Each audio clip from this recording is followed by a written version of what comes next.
대동맥에 병이 생기면 어쨌든 재앙적인 상황이 됩니다. 이 가슴뼈 다 절개해야 됩니다. 갑자기 하지마비가 온다든가 장이 썩는다든가.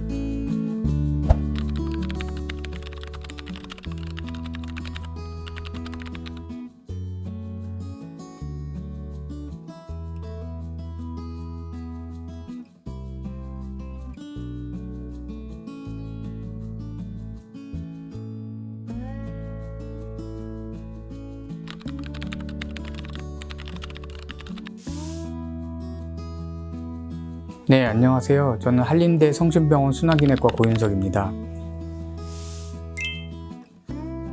그 대동맥이 올 수 있는 병들은 사실 많지는 않습니다. 그래서 대표적인 대동맥 질환이 대동맥 박리하고 대동맥류입니다. 대동맥 박리라는 건 대동맥 벽이 찢어지는 굉장히 무서운 병이죠. 그래서 찢어져서 터질 수도 있고, 찢어져서 혈관이 막힐 수도 있고, 심근경색처럼 갑자기 나타납니다. 아주 칼로 베이는 단 흉통, 그 다음에 그게 등으로 이제 방사되는 방사통이 생기면서 식은땀도 나고 굉장히 그 환자가 처음 느껴본 벼락 치는 것 같다는 이제 흉통을 느끼면서 응급실로 대부분 오게 되고요.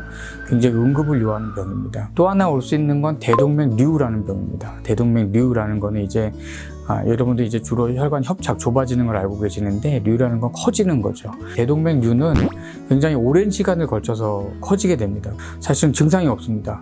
그래서 침묵의 암살자라는 표현을 저희가 합니다. 전혀 모르고 있다가 갑자기 터져서 증상이 갑자기 생겨서 온다든가, 아니면 건강검진을 하다가 우견이 발견된다든가, 이런 경우가 대부분이기 때문에 대동맥류의 경우에는 증상이 거의 없다고 생각하시면 됩니다. 그 대동맥 박리는 50대에서 60대 사이가 많습니다. 그래서 고혈압이 조절이 안 되는 분들이 많고요. 30대에도 얼마든지 생길 수 있는 병이기 때문에 그만큼 혈압 조절이 중요하다고 생각하시면 됩니다. 반대로 대동맥류라는 병은 오히려 연세가 드셔야 생기는 병이라서 거의 대부분 65세 이상의 환자에서 생긴다고 보시면 됩니다. 대동맥 질환을 방지하는 데 중요한 거는 혈압 조절입니다. 당뇨가 있으신 분들은 당연히 공복 혈당 100 이하로 조절하시고, 그다음에 고지혈증이 있으신 분들은 총 콜레스테롤 200 미만으로 조절하시는 게 중요하고요.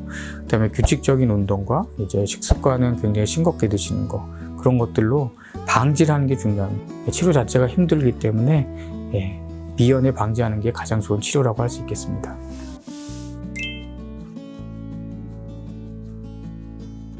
혈관까지 겹쳐져 있는 부분에 병이 생기면 저희가 시술만으로는 해결을 도저히 할 수가 없습니다. 그래서 대부분 하는 경우가 최소 수술 더하기 시술을 하게 됩니다. 그걸 하이브리드 시술이라고 그러고요. 수술을 하게 되면 어떻게 해야 되냐면 이 가슴뼈 다 절개해야 됩니다. 그래서 심장 멈추고 병든 대동맥은 다 제거해내고 거기다 인조혈관으로 꼬매주는 그런 굉장히 큰 수술을 해야 되고, 수술 자체 시간도 이렇게 일찍 끝나지 않습니다. 이거는 뭐 연세 드신 분들한테는 더더욱 좋고, 드시지 않은 분들한테도 일상으로 빨리 돌아가기 위해서는 당연히 하이브리드 시술이 훨씬 좋다고 볼 수 있습니다. 하이브리드 룸이라는 아주 좋은 방이 있고, 흉부외과 팀과 저희 순환기내과 팀이 원팀으로 돌아가는 병원들은 하루에 얼마든지 할 수 있는 그런 치료입니다. 저희 병원 같은 경우는 이 팀이 잘 이루어져 있기 때문에 대부분 원스톱으로 치료를 해드리고 있습니다.